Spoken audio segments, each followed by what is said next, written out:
We're here with Pat Griffis from Dolby. Pat is the SMPTE Vice President of Education, and he's here at Munich at our standards engineering meetings. How are you today, Pat? I'm great. Good, excellent. So you're doing some interesting work with the 10E Committee, which is the acquisition committee here at SMPTE. It's called the Electrical Optical Transfer function. That's a mouthful, but can you go into that a bit? Sure. As we talk about how we take the images that we capture, deliver them through the ecosystem, and then end displays, converting them back to light, the technical term we use for that is the electro-optical transfer function, meaning taking the electrical signals and converting them to light. Interesting. Now, there's some standards work being done right now for this. Can you go into what the specifics of that would be? Sure. In fact, there's some exciting work going on in next generation imaging that we're standardizing here in SMPTE. It has to do with the fact that as we look at making better pictures, there's really three ways to do that.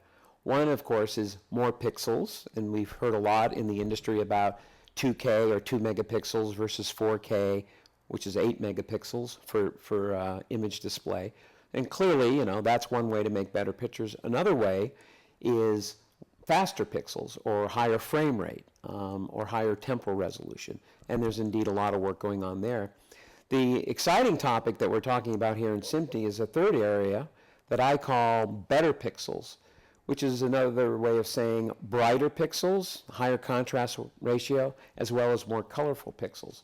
And some of the work that we're starting here in SMPTE, literally this week in Munich, is looking at redefining how we do that electro-optic transfer function to be based not on a legacy technology of cathode ray tubes, which we've used for many, many years, but actually based on the human visual system model.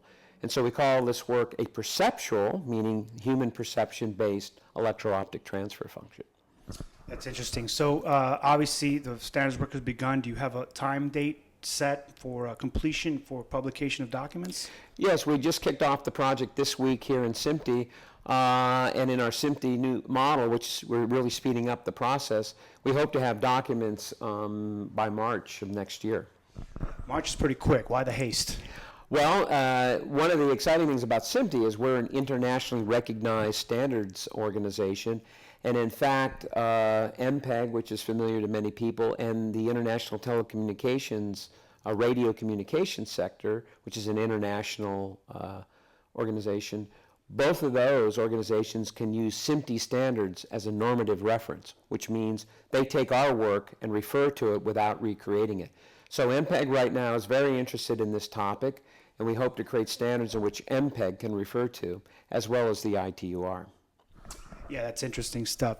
So let's go into the EOTF again, because we spoke about matching what the human visual system sees to what is being displayed on the displays. Right. There's some challenges there, though, with that, right? I mean, what's the major hurdle with making sure that this gets adopted and implemented properly? Well, it's kind of a fundamental, if you will, almost a radical rethinking of something we've taken for granted for close to 100 years. As you remember, TV itself was discovered and made to work by taking advantage of a characteristic of a cathode ray tube where an electron hits a phosphor, gets captured, and then emits a photon. And we've taken advantage of that as we went from black and white, and then in color we had 3 different phosphors that did 3 different colors. But everything we did in that system was based on the physics of a CRT and its electro-optic transfer function, which we, for shorthand, call gamma, a gamma characteristic. And in this new world of designing for the eye, while the eye approximates gamma at low light levels, one of the things we're looking at is going to much, much higher brightness level displays to more closely represent what we see in nature. And one of the limitations we've had in the old world of gamma is the maximum amount of light we can reproduce. So as we go to higher luminance levels, we also need to rethink that electro-optic transfer function. And matching it to the eye, while it seems common sense to normal folks, from a technical perspective is something we've never been able to do until now.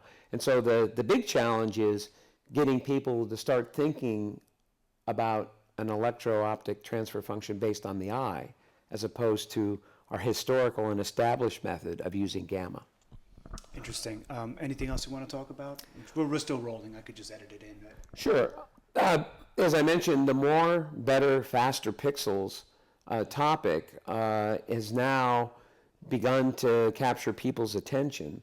And the exciting thing about the new generation of display technology is it's capable of much higher light output. And when you see the difference in images that look like the real world, it's pretty exciting stuff. And it's an exciting time to be here at SMPTE, to be working on this, because this is the org where we have all the folks from Hollywood, the technical folks who are leading the creative efforts there, as well as technology leaders in the industry, working together to try to create the next generation of standards that'll make all these exciting image experiences possible. Are the studios excited about this? They caught wind of it? The studios are, in fact, in SMPTE we have a process of proponents for this work that I've just described. We have basically all 6 studios behind this effort to look at how to characterize images to support much, much better technology for display. So it's exciting times. Excellent, it is. Thank you very much, Pat. To find out more, go to smpte.org, and for our standards documents, go to standards.smte.org.